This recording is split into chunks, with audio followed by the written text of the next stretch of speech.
gracias por la invitación.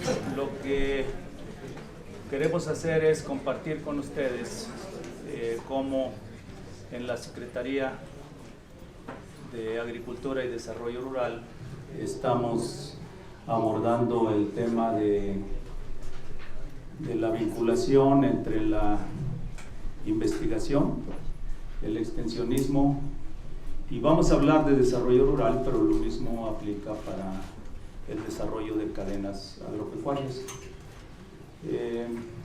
No es un análisis conceptual o teórico de cómo hacerlo.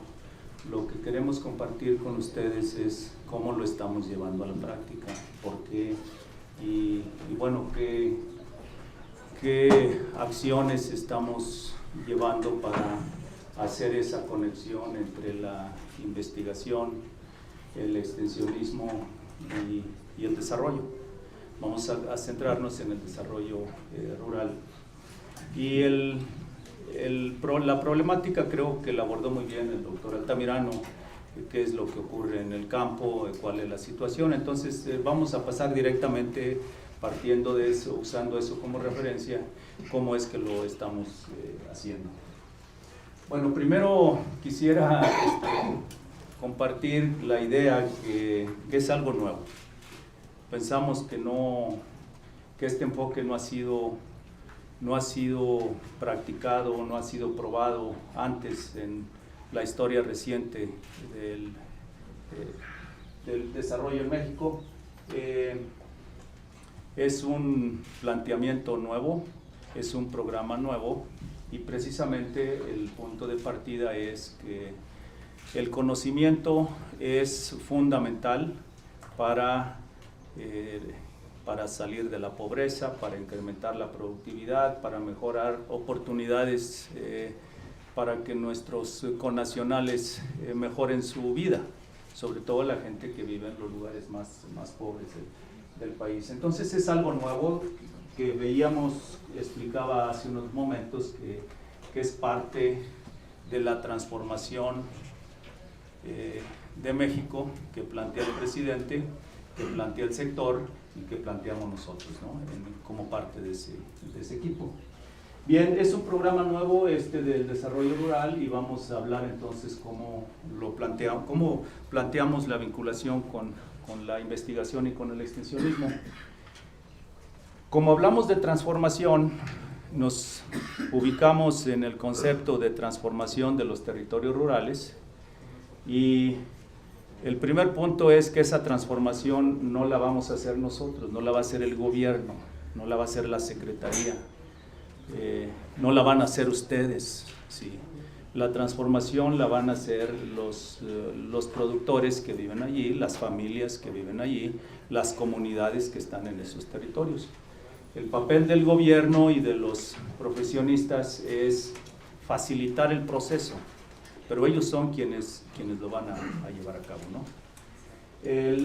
Entonces, por eso usamos como eslogan productores rurales transformando territorios. El mensaje es que no lo hacemos nosotros, ¿no? Nosotros apoyamos, facilitamos el proceso. Algunos principios que pensamos que era necesario retomar desde el momento en que el presidente nos concedió el honor de liderar esta parte en el desarrollo, en la Secretaría de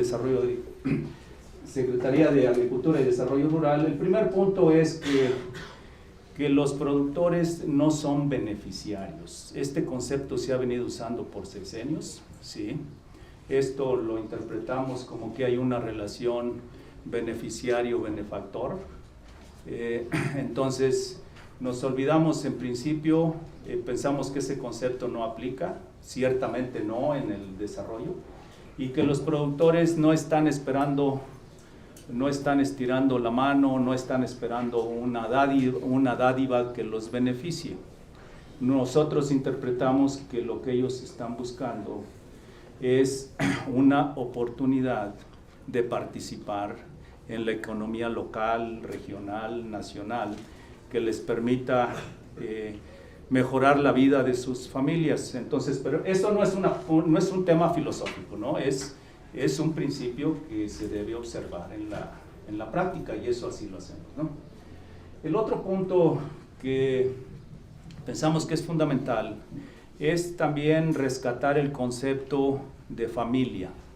No es el productor o la productora sola, hay una familia. Y esa familia tiene predios, o un predio o varios que constituyen su patrimonio familiar. Y es toda la familia la que participa en el proceso. Entonces, pensamos allí que la agricultura familiar, que ha sido mal entendida, todos estos sistemas de clasificación de estratos y que dicen, bueno, son de subsistencia, y al ser de subsistencia, pues después de tantos años lleva una connotación de fracaso, de falta de éxito. Entonces lo que planteamos nosotros, de hecho, es que por muy pequeña que sean una unidad, lo que requiere una familia para producir el alimento para la familia es en realidad muy pequeño, y que muchas de las unidades de producción familiar que se les ha considerado como de subsistencia, pues en realidad no es así. Pensamos de hecho que esas pequeñas unidades de producción tienen un potencial enorme para contribuir con la producción de excedentes que sirvan para alimentar a los 130 millones de mexicanos. Tenemos allí algunos 6 millones de unidades de producción familiar, o un poco menos, por allí debe andar.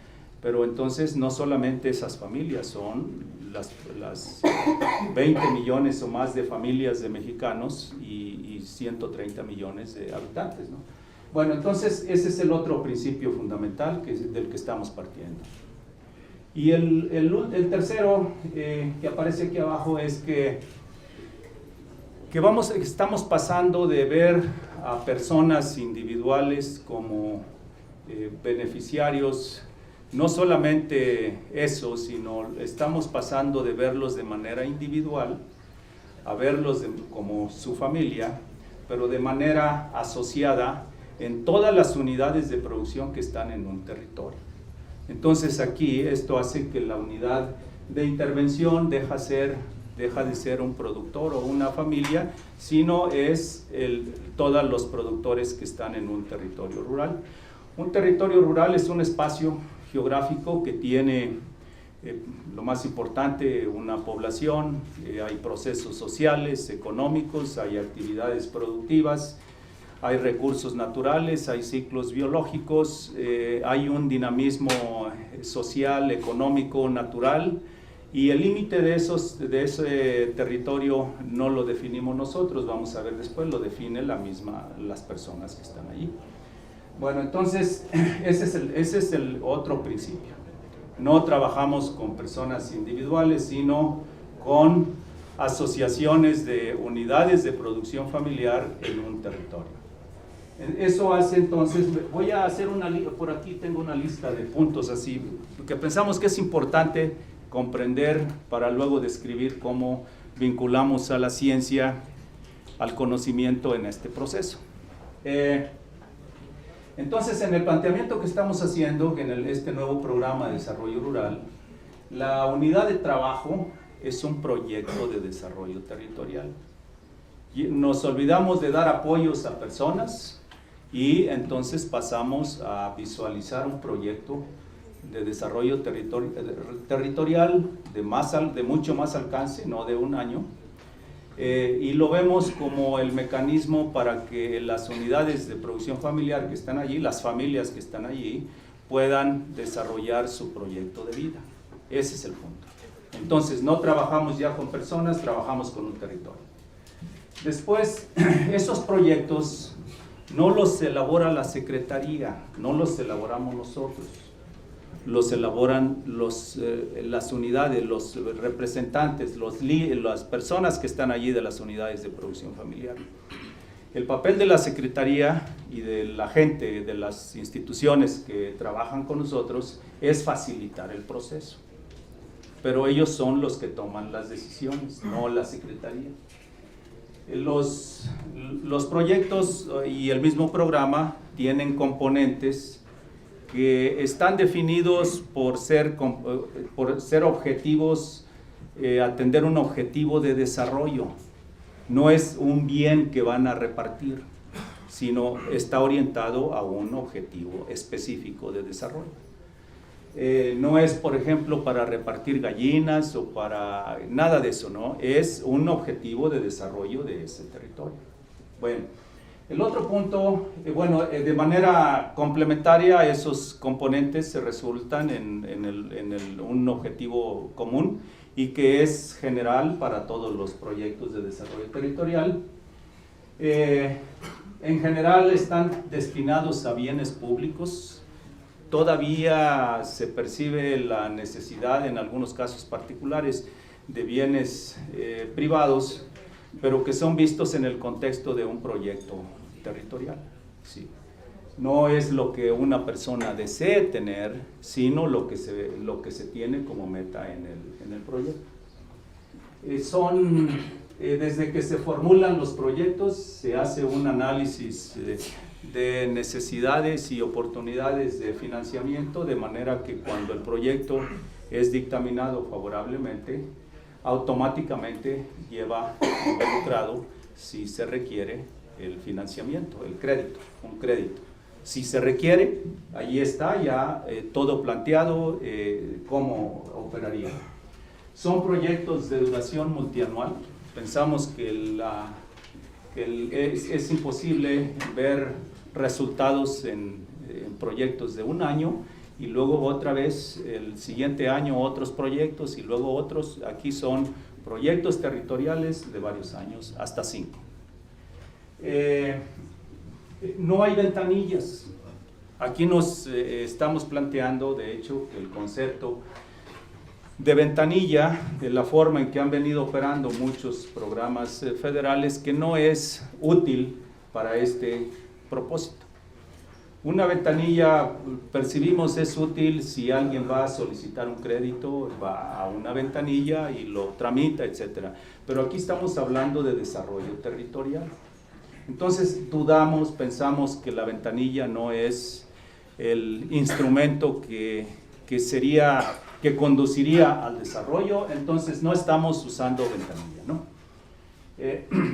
Más bien hay un proceso inductivo, vamos a hablar un poco de eso. Y el punto central de compartir esto con ustedes es que no es únicamente invertir en activos productivos, tenemos que invertir en conocimiento.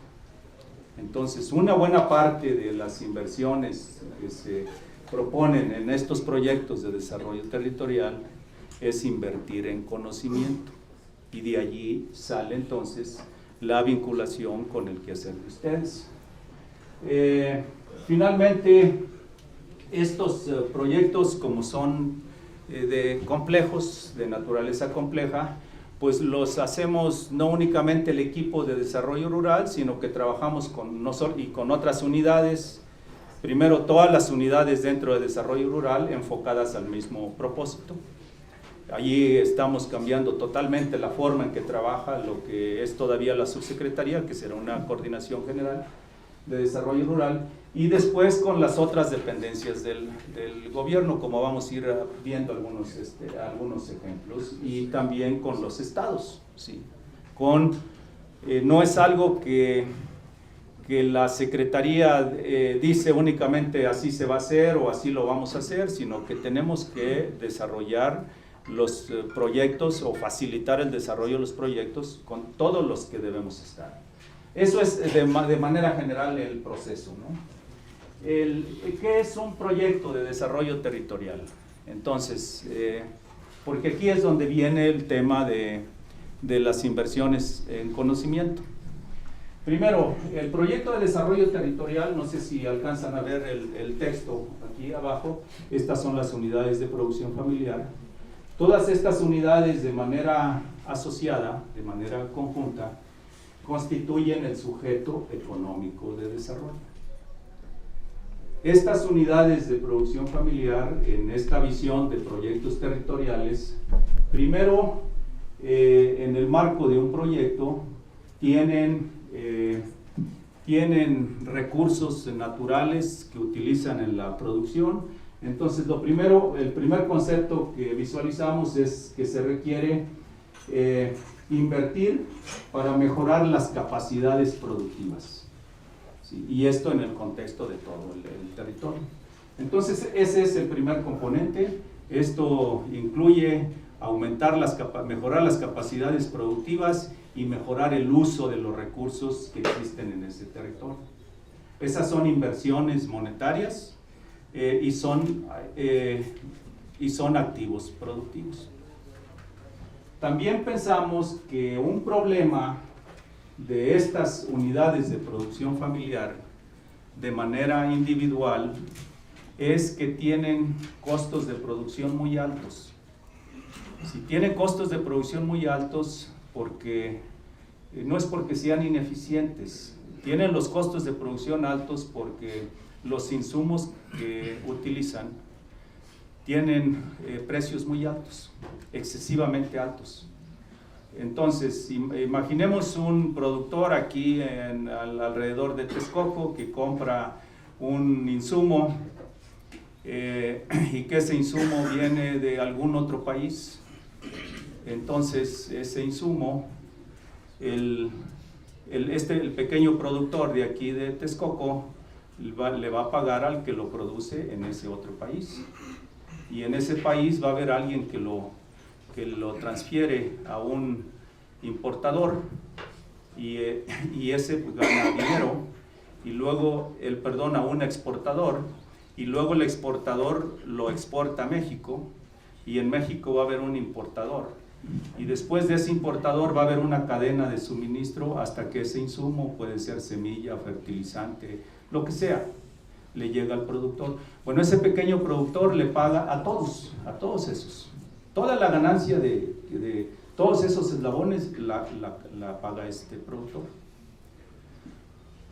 Lo mismo, algo similar ocurre cuando vende. Si vende un racimo de plátanos, vende maíz en grano, vende un becerro, nada más que ahora, cuando él compra en el último eslabón de la cadena. Y cuando vende en el primero. Si vende un becerro, lo vende a un intermediario, ese lo lleva a otro, ese lo lleva a un engordador, ese lo lleva a un rastro, en fin. Entonces, casi toda la ganancia del primero, con excepción tal vez de algo de transporte, viene del trabajo del productor. Una buena parte de lo que gana el segundo intermediario también viene del trabajo del productor. Entonces esto hace que además de tener costos de producción altos, tiene ingresos bajos. Y no es porque eso no ocurre por azar, eso ocurre porque está participando en los mercados locales o como sea, de manera individual.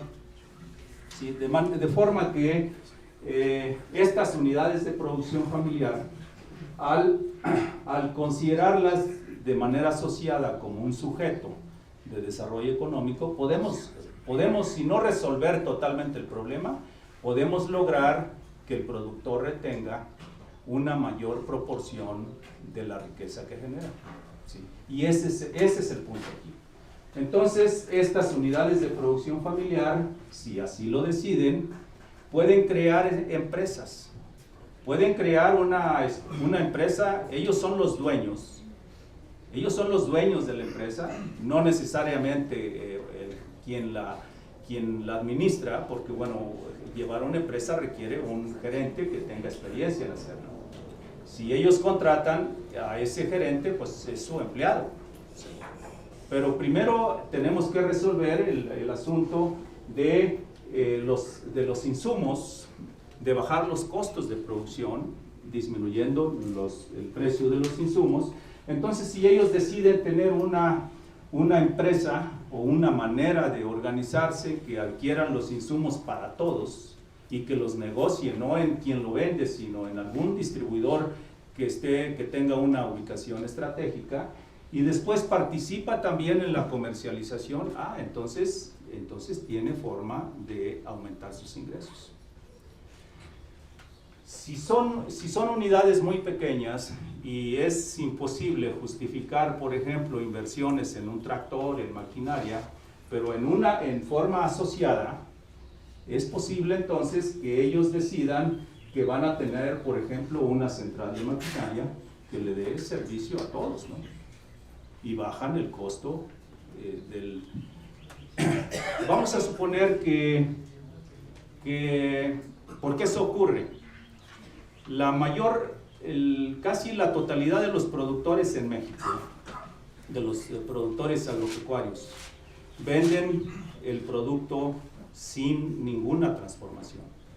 ¿Qué pasa si ellos dicen, bueno, en lugar de vender manzanas voy a vender jugo o puré o lo que sea, en lugar de vender maíz, voy a vender chips, o voy a vender botanas, o voy a vender otra cosa?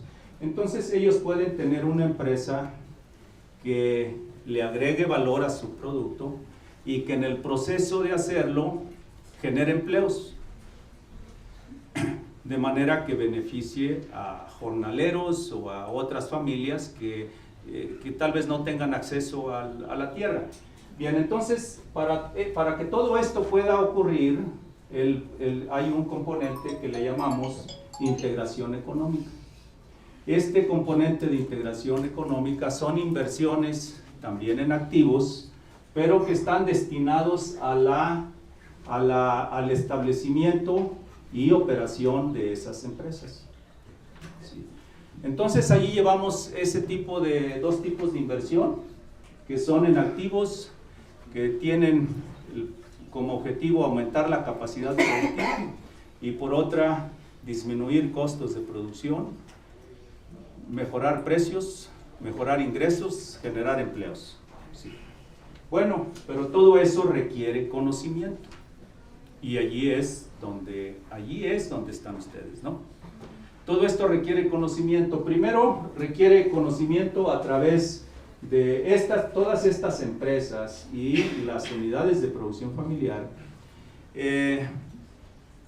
Requieren asistencia técnica, requieren servicios, mejorar sus capacidades a través de enriquecer su conocimiento sobre los procesos que ellos conducen, etc.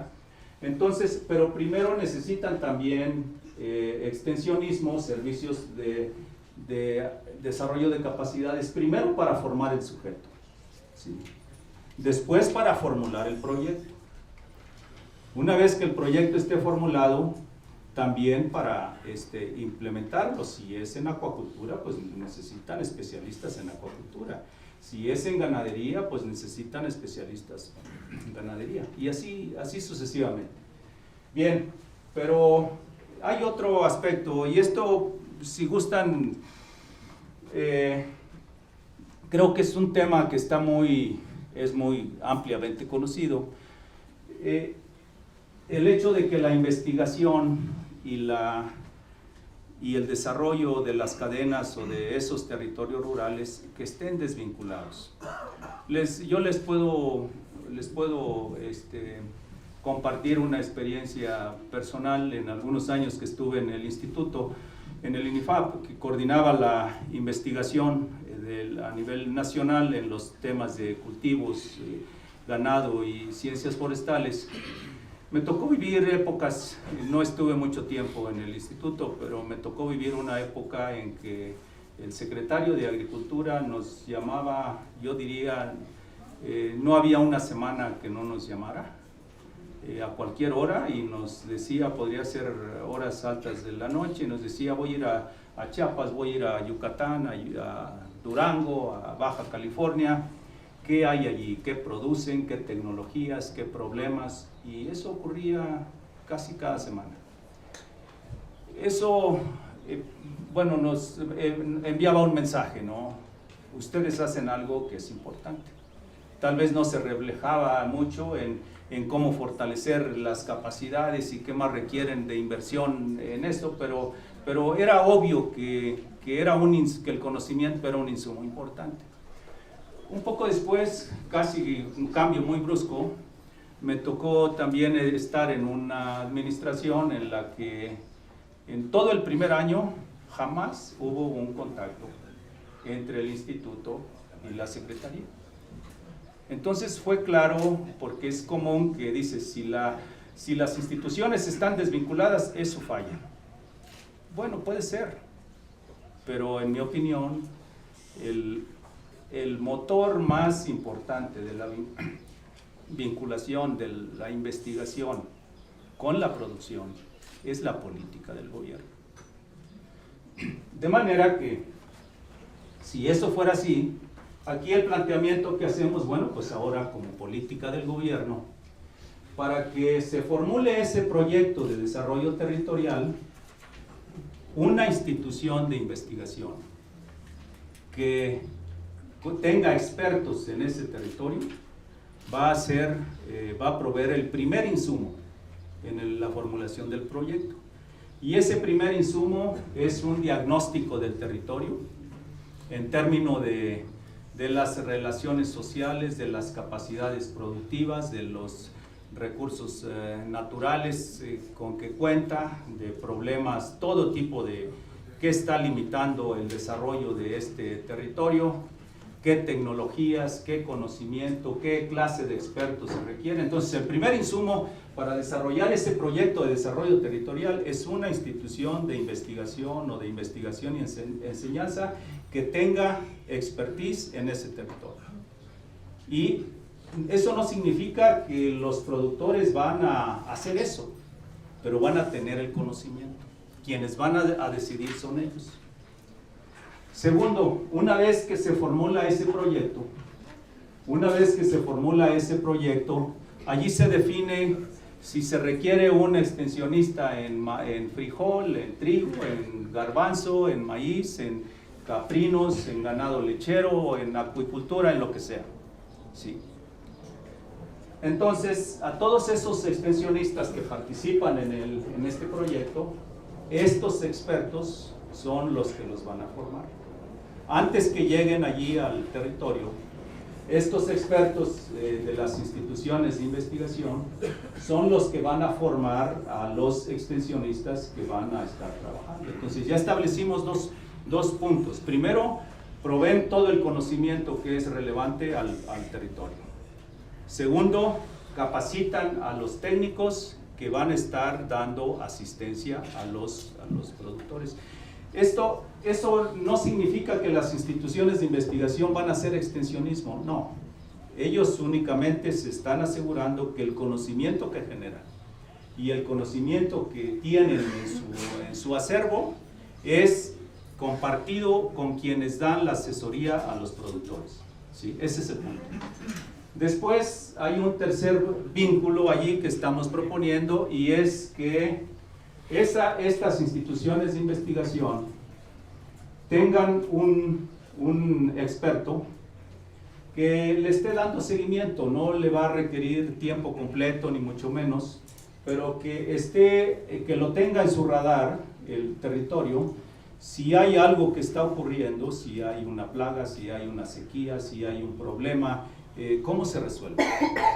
¿Qué opciones para resolver ese problema existen?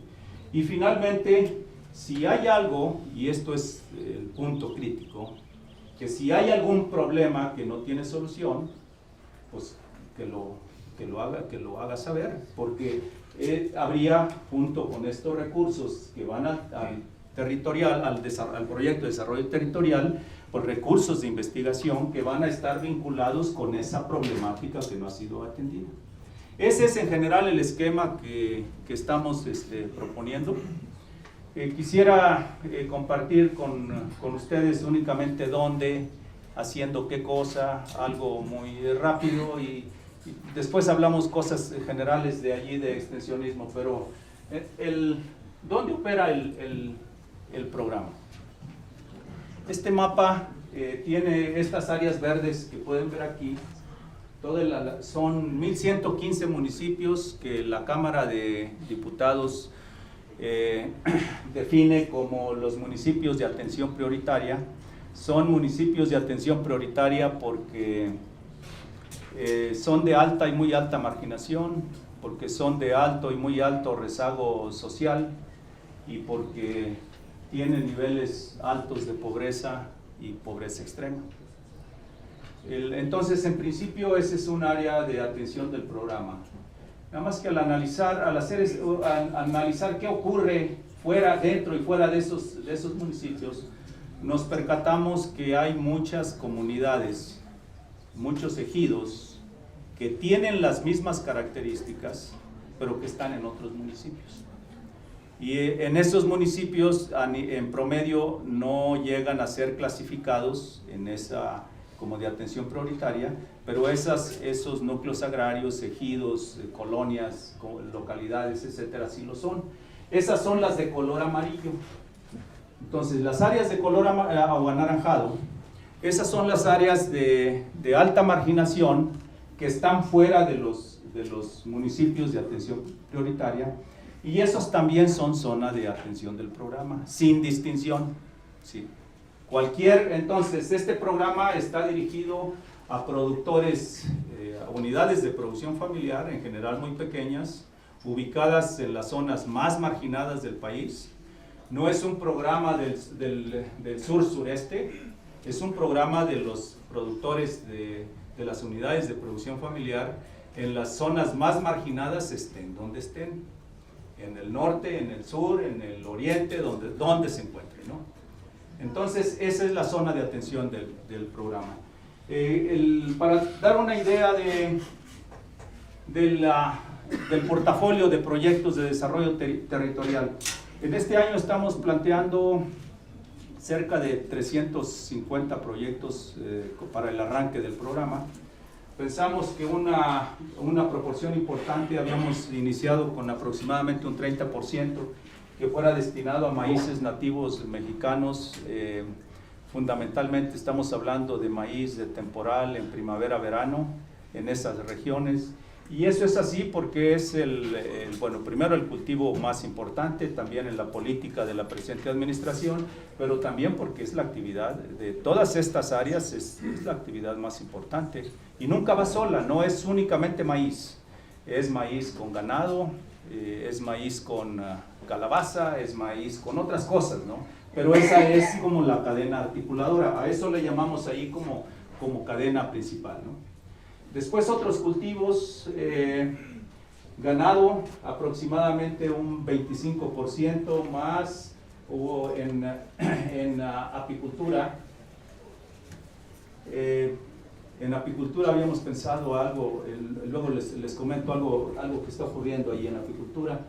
En acuacultura, aunque contribuye un poco menos del 4%, estamos pensando no menos de un 8% de los proyectos en acuicultura, y luego dejar algo que nos dé oportunidad de atender situaciones muy específicas locales. Y hay otra forma de atender este 5% en realidad se amplía mucho cuando hablamos de las formas de ejecutar el programa. Yo les explico un poco más adelante, ¿no? También no menos de un 10% en áreas naturales protegidas, creo que va a ser un poco más. Por lo menos 25% teníamos como meta en poblaciones indígenas, creo que andamos mucho más arriba de ese en la primera propuesta de proyectos. Y ¿cómo trabajamos? Porque esto es aplicar el conocimiento, ¿no? Como no hay ventanilla, ojo, esto es muy importante porque como no hay ventanilla, no hay un lugar donde una asociación vaya y diga, oiga, yo quiero hacer este proyecto, ¿no? Entonces, más bien hacemos un análisis. Vamos a tomar el caso, lo usamos como ejemplo de maíces nativos. Primero, en toda esa zona de atención vemos dónde está la producción de maíz, cuánto se produce en maíz de primavera-verano. En los municipios, en las áreas que estaban de color verde, allí tenemos 1,5 millones de unidades de producción de maíz, cerca de 3 millones de hectáreas. Y luego en las zonas que estaban de color anaranjado en el mapa, allí tenemos 1,400,000 unidades de producción, con cerca de 3 millones de hectáreas. En total, casi 3 millones de unidades de producción, con 5,5 millones o más de hectáreas sembradas de maíz. Hacemos un análisis de dónde se encuentran las áreas verdes, las áreas rojas es donde hay muy pocos. Esto es por municipio, pero la información la tenemos por kilómetro cuadrado.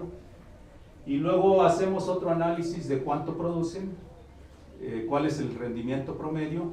Aquí los color rojos son rendimientos de hasta 1 tonelada, muy bajos. Los verdes ya andan por arriba de 4, que hay muy pocos, pueden ver. Y los amarillos, como en producciones, rendimientos de 2 a 3 toneladas por ahí, ¿no? También hacemos un análisis del potencial productivo en las zonas agrícolas y hacemos un análisis con información de la Conavio qué razas se encuentran en esos lugares. Ahí se busca que se valore los maíces nativos por la importancia que tienen en la alimentación humana en muchos aspectos, ¿no? Bueno, entonces ese es el primer paso. Allí nos encontramos algunas áreas de interés cuando hacemos ese análisis.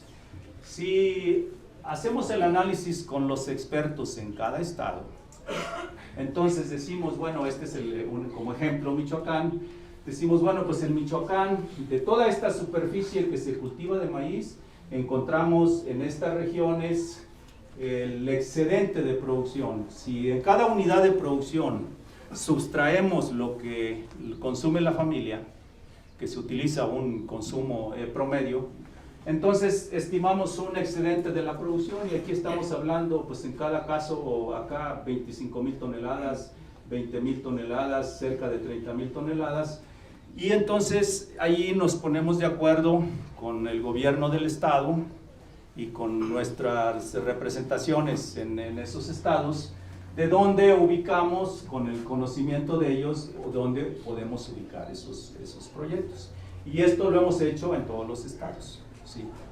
De manera que podríamos decir que si vemos en el país, hay dos formas en que el programa opera. Uno son recursos que se transfieren al estado.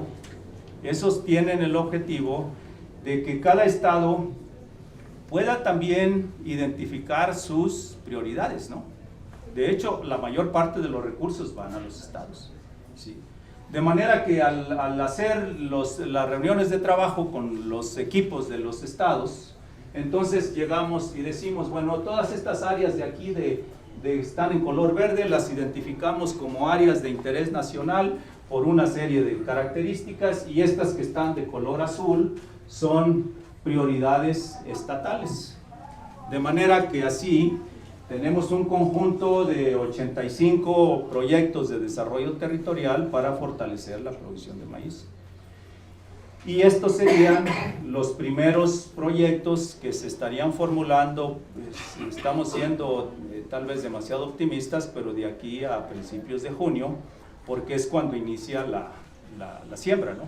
Entonces los primeros extensionistas que se van que vienen en camino van a ser especialistas en maíz para que trabajen en estos municipios, ¿sí? Bien, esa es la forma en que estamos trabajando. Para hacer todo esto usamos una plataforma de informática, nos está apoyando un equipo de modeladores del INIFAP, donde ellos tienen toda la información del INEGI, del CIAP, de Coneval, de la CONAPO. Hay un equipo de modeladores sobre producción, potencial productivo. Entonces, con esas herramientas hacemos el primer nivel de focalización. Y luego ya vamos con los locales, al siguiente paso es llegar al nivel de los municipios, con los directores de desarrollo agropecuario de cada municipio, y identificar ahora las localidades que serían convocadas para el desarrollo del proyecto. Esa es la forma en que estamos trabajando. Tal vez algunas cosas que podrían ser de interés es, volviendo al ejemplo de Michoacán. Entonces, para cada estado tenemos un portafolio de proyectos, unos que son de ejecución nacional o directa. Por ejemplo, en Michoacán hemos llegado ya con ellos a un casi acuerdo, falta definir un poco allí más, de manera fina dónde y el número de productores, etcétera, pero decimos, bueno, entonces, con ejecución directa vamos a aportar en maíces nativos, en Turicato, Contepec, Charapán, Cherán, Nahuatzen, y después en acuicultura, Ciudad Hidalgo, Zitácuaro y en La Huacana. ¿Sí? Entonces, y ellos con los recursos de ejecución estatal nos dicen, bueno, pues si ustedes invierten en esos PRODETER, en esos proyectos de desarrollo territorial, nosotros vamos a trabajar en Madero con agave, en Epitacio Huerta con maíz, de igual manera en Chichota, en Huetamo, en Tzitio, Irimbo y Áporo, y otro que tienen por definir, esos en maíz. Ellos dicen, uno va a ser en Jamaica, otro va a ser en bovinos en Chinicuila, otro en ovinos en Ocampo, Susupuato, y entonces de esa manera acordamos una agenda con el gobierno estatal y nosotros en la Secretaría, y empezamos a desarrollar las acciones que se requieran para implementar esos proyectos. Bien, en eso es en lo que estamos, ¿no? En las siguientes semanas vamos a estar muy ocupados yendo a nivel ya del territorio. Después las primeras reuniones, talleres con las unidades de producción familiar en ese territorio, y empezamos el proceso de formulación del proyecto. En general, lo que yo les podría plantear es, el punto fundamental de todo esto es invertir para que puedan producir más, invertir para que los productores o las unidades de producción familiar se apropien de un tramo más extenso de la cadena de valor, de manera que retengan más el valor de lo que producen y que tengan entonces mayores ingresos. Hay mayor productividad y mejores precios de venta, disminución de costos de producción. En el caso de caprinos, este es un análisis después de la primera etapa con expertos, donde podríamos trabajar en caprinos.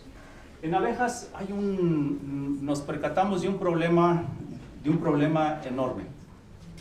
Este mapa muestra todas estas áreas de color amarillo, es las zonas de atención del programa, la zona verde y la zona anaranjada, donde hay colmenas. Las zonas de amarillo son de entre 1 y 7,000 colmenas por municipio. Las verdes, de color más bajo, de 7,500 a 15,000, las más verdes de 30,000 de este color intenso. Pueden ver que solamente esas lo tenemos en la península. Entonces sí hay un problema muy grande allí. El número de colmenas que tiene el país es muy bajo. Entonces estamos viendo la forma de impulsar el establecimiento de apiarios en la mayor medida, todo donde sea posible, invertir en recuperar la población de colmenas. Y es sumamente crítico. Les voy a compartir otra gráfica sobre eso más adelante. Igualmente para acuicultura y pesca, estos son los municipios indígenas según la CONAPO. Allí nos preocupa que hay también algunas zonas indígenas que no son rescatadas aquí en el análisis de la CONAPO, pero si hacemos cómo coincide el área de atención del programa con las zonas indígenas, todo donde cambia de color verde, lo que deja de ser cambia de color a verde o amarillo, es donde coincidimos. Entonces allí creo que la mayor parte de los PRODETER, ahora estamos en el análisis de qué porcentaje habría allí, pero un gran porcentaje va a estar en zonas indígenas. Estas son las áreas naturales protegidas, estas áreas de color azul son las áreas naturales protegidas según la CONAMP. Estamos trabajando con la CONAMP en cómo coincidimos en estas áreas para promover el desarrollo, y allí es donde coincidimos. La parte verde, las áreas verdes son donde están coincidimos son los municipios que estaban también en color verde, pero que están en áreas naturales protegidas, y lo que está en color rosado y grisáceo son los núcleos agrarios que están allí. Entonces, justamente hoy en la tarde tenemos una reunión, un taller con ellos para ir avanzando ya en qué PRODETER podemos ubicar para atender los asentamientos humanos que existen en las áreas naturales protegidas y que están dedicados a actividades agropecuarias, un poco acuícolas. Y allí algo que nos preocupa mucho, si recuerdan el mapa de apicultura, todas estas zonas verdes aquí en este color son áreas naturales protegidas y allí no hay colmenas, o hay muy poquitas. Pero los únicos lugares de áreas naturales protegidas donde encontramos colmenas es acá en el noreste de Baja California, obviamente acá en la península, y áreas muy pequeñas aquí. Pero la situación de producción de existencia de grandes poblaciones de colmenas, y esa es un área estratégica, porque ahí hay mucho menos riesgos del impacto de pesticidas, etcétera, en las abejas. Y creo que tengo algo más por allí. Este es el punto existe una Comisión Nacional de Seguridad. Es una comisión intersecretarial. Participamos todas las dependencias. Allí lo que buscamos no es resolver los problemas de violencia por intervención directa de las entidades, sino prevenir la violencia, generando oportunidades para que haya menos violencia en el futuro.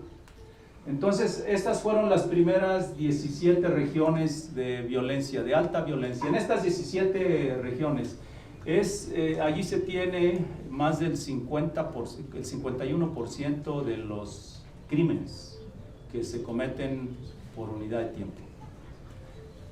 Está arriba Tijuana, luego Ciudad Juárez, en el norte acá hay dos, en el norte de Tamaulipas, uno es la parte occidental es Nuevo Laredo, y luego ya en esta parte de acá es Reynosa. A esta región se le conoce como Culiacán, es muy grande allí en Sonora. Después tenemos esta otra acá en Manzanillo. Aquí son 4, esto es Guanajuato. Aquí estas son 4 regiones con alto índice de criminalidad. Guerrero, está Acapulco, y luego una región muy grande alrededor de Chilpancingo. No se alcanza a ver Ecatepec, que también forma parte de las 17. Cuando estuve en Michoacán me dijeron, oiga, qué buenas noticias nos trae, porque allí no aparecemos. pero en realidad ahora hay más zonas, se han agregado creo que 5, eso lo vamos a ver en esta semana. Y entonces ahora el programa, lo que estamos haciendo con ellos es ver dónde el desarrollo rural puede incidir de manera que genere oportunidades para evitar, para impedir o por lo menos desestimular que los jóvenes se embarquen en actividades ilícitas. Allí donde coincidimos es donde cambia de color, donde es anaranjado o grisáceo. Esas son zonas de alta criminalidad donde hay territorios rurales que se dedican a actividades agropecuarias. Entonces allí estamos también ubicando, ya hemos ubicado 9 PRODETER en esas regiones para ver de qué manera podemos también contribuir a la disminución del índice de criminalidad en el futuro. Y la última aquí de este tipo, este es otro programa que han escuchado ustedes mucho en las noticias, es el Tren Maya. Bueno, esa es la ruta por donde pasa. Entonces, formamos parte allí de la comisión también intersecretarial que ve el planteamiento de este proyecto. Y si nosotros ubicamos los núcleos agrarios que pasan alrededor de la vía, entonces son estos, ¿no? Aquí tenemos más o menos cuantificadas las hectáreas de cultivo, cabezas de ganado en cada uno de estos núcleos agrarios. Entonces estamos allí en el proceso también de ver cómo el desarrollo rural se puede beneficiar de aquí a varios años que esté funcionando el tren a través de comercialización de productos. Hay un número de estaciones ya definidos, entonces estamos ahora viendo qué núcleos agrarios están cerca de esas estaciones para ver de aquí a unos 4 o 5 años, cuando estén terminando los proyectos, a ver qué oportunidades nuevas les genera el desarrollo de esas estaciones. Pues es el resumen en lo que vamos en el planteamiento del programa. Quería nada más finalizar con un resumen primero del extensionismo, porque era el tema, ¿no? Bueno, lo primero que hemos hecho aquí es redefinir el papel del Estado. En los últimos años ha habido una gran, pues yo diría, formas de organizar el extensionismo, como haciendo experimentos, pero lo que estamos planteando ahora es que el Estado asuma la responsabilidad de ejecutar, de darle seguimiento a la ejecución del extensionismo.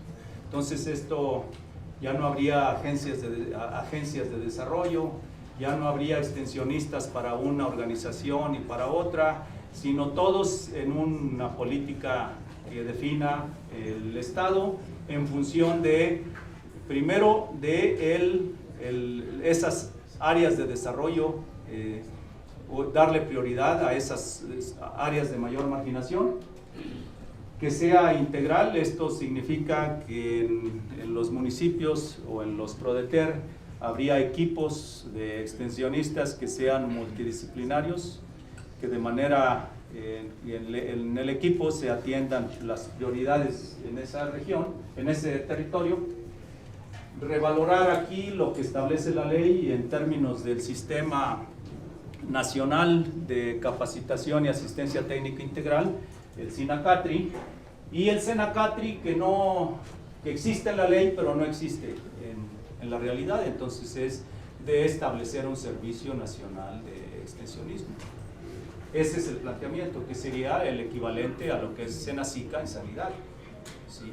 Entonces esperamos próximamente tener ya la propuesta de establecer ese servicio que le dé seguimiento, que sea quien tenga el mandato de ejecutar la política. La Secretaría mantendría la responsabilidad de definir la política de extensionismo de manera conjunta con los estados, pero habría una entidad responsable de la ejecución, que es lo que está en la ley, ¿no? Eso no es inventado. Habría que darle mucha importancia a la especialización, a la integración de los equipos, verlo de manera conjunta, no únicamente la SADER, el ambiente, la banca de desarrollo, el bienestar, educación. Mucha inversión en formación antes de que lleguen a un municipio o a un PRODETER. Formar de acuerdo a las necesidades, ¿no? Invertir mucho más inicialmente en la formación, vinculado a la investigación, que las instituciones de investigación no hagan extensionismo, eso debe quedar claro, pero que tengan una función en términos de actualizar a los extensionistas. Y luego considerar no solamente los PRODETER, sino en todos los municipios. En este año, bueno, va a ser imposible cubrir todos, pero sí pensamos llegar al orden de, por lo menos, además de los PRODETER, algunos 1000 municipios. Estamos todavía viendo allí posibilidades en función del presupuesto. Y especializado en cuanto a, primero, que haya extensionistas en planeación estratégica y asociatividad, que son los que van a estar recorriendo el país para formar a los sujetos de desarrollo, ¿sí? Y junto con ellos irían especialistas en gestión, en formulación y gestión de proyectos, que son los que facilitan el proceso de formulación del proyecto. Esa es la única convocatoria. Bueno, no es nada secreto, ustedes han han visto todo lo que ha ocurrido aquí en torno a esta convocatoria. Estamos en el proceso de escuchar a todo mundo y ver de qué maneras podemos fortalecer pero es un ejercicio absolutamente transparente. Primero hubo un examen para tener buena idea de cada uno de los interesados, comprenden o no comprenden los principios de los ProDeterra. Ese es todo el tema en ese examen. ¿Comprende los principios o no los comprende? Entonces, nos llevamos una sorpresa porque nos encontramos que muy pocos los comprenden. Entonces, ahora no tenemos estamos en ese proceso de definir a ver qué hacemos, pero tenemos una población muy pequeña. La mayor parte, hubo más de 23,000 registros, de allí fueron como 22,600 después de eliminar los CURPS repetidos o que no se podían validar. Todavía nos faltan 2 estados, pero más de 13,000 personas que concluyeron los exámenes, y de ahí tenemos una proporción muy baja que tiene calificación arriba de 50. En eso estamos ahora. Entonces, lo que hemos concluido hasta ahora, tenemos que formar mucha más gente en ese tema. No tenemos que identificar potenciales y formar más gente en ese tema, ¿no? Después vienen los técnicos productivos. Estos van a ser ya sea especialistas en trigo, maíz, en el cultivo más importante, o en la especie más importante de ganado, bovinos lecheros, de carne, caprinos, abejas, o en acuicultura, o en aspectos muy especializados, ¿no? Allí tenemos 2 niveles, un extensionista, y para gente muy jóvenes como ustedes, tenemos una categoría de personas que quieren ser extensionistas, que están recién egresados y que quieren ser extensionistas. Entonces tienen hasta 2 años recién egresados y que van a estar trabajando con extensionistas que sí tienen expertos, ¿no? Que sí tienen expertise en el tema. Entonces, eso es en los técnicos productivos. Esos en formación son los que les acabo de decir, son jóvenes recién egresados que están interesados y que participan nos lo hacen saber a través de una convocatoria, y se identifican personas, de manera que en cada ProDeter pensamos que debería haber por lo menos uno de esos. También con los becarios de la Secretaría del Trabajo, cada extensionista, estamos hablando con ellos para que cada extensionista tenga por lo menos un becario de jóvenes construyendo el futuro, ¿no? Y que con ellos promuevan en las escuelas, etcétera, los huertos escolares, en fin. ¿Qué viene? Ya estamos ahora con esta primera convocatoria, todavía en proceso. Estamos por seleccionar a los que van a ser invitados a una entrevista. Esto es por revisión de los documentos. Luego, entrevistas en regiones. Allí se seleccionan a los mejores, y esos ya se quedan a un taller de formación para trabajar con productores en el primer taller. Esto esperamos que ocurra allá inicie por el 20 de mayo, el primer taller ya con productores. Pero para entrevistando a los que cumplan los requerimientos, estamos pensando ahí por el 6 de mayo. Entonces, eso es en maíz. Esta es la siguiente convocatoria, va a ser para todos esos estados que les mostraba, áreas en color rojo y azul. Allí habría una convocatoria para especialistas en maíces. También allí mismo, porque ese maíz va a ir junto con otras cosas. El señor rector decía, bueno, pues es que el rastrojo se usa como alimento. Se usa como alimento no porque la gente no sea consciente que es buena para el suelo, porque tienen ganado, y el ganado es una fuente importante de su ingreso, ¿no? Entonces, allí seguramente va a haber también para técnicos especialistas en ganadería y en otros temas. Luego viene una convocatoria para Guerrero, para apoyar el programa de fertilizantes, el programa del presidente de la República, en nutrición, pero va a ser en general, no únicamente nutrición, el programa es fertilizantes. Una convocatoria muy grande, esa va a ser la más grande, va a ser para extensionistas en municipio, equipos multidisciplinarios. Esta va a venir en unas cuantas semanas. Después una convocatoria para extensionistas en ganadería, en apicultura, en acuicultura y por allí en otros cultivos, ¿no? Eso es lo que tenemos en la agenda para las próximas semanas en términos de oportunidades para extensionistas y para jóvenes. Y en términos de investigación, lo que estamos planteando primero es esa vinculación directa, que la inversión en generar conocimientos se refleje en el uso de esos conocimientos. Ese es el punto central. Después, estos tres temas: productividad, sustentabilidad ambiental e inclusión social, temas básicos de todos los proyectos de investigación. Todavía estamos muy bajos en inversión, vamos a hacer el mejor esfuerzo en convencer a los niveles superiores del gobierno de invertir más en esto, pero también al sector privado. Estamos por reactivar el sistema nacional, el SNI. Allí las instituciones que por una razón u otra están en huelga pueden quedar fuera, dependiendo de cuándo se haga la convocatoria. En todo caso, se los planteo para que lo tengan por ahí como referencia, pero ya que tengamos este sistema, esas instituciones reactivados, ya que ese sistema esté reactivado, entonces la primera tarea que van a hacer todas esas instituciones, las mejores instituciones, la primera tarea va a ser, vamos a definir las prioridades de investigación para el país en las próximas 2 décadas.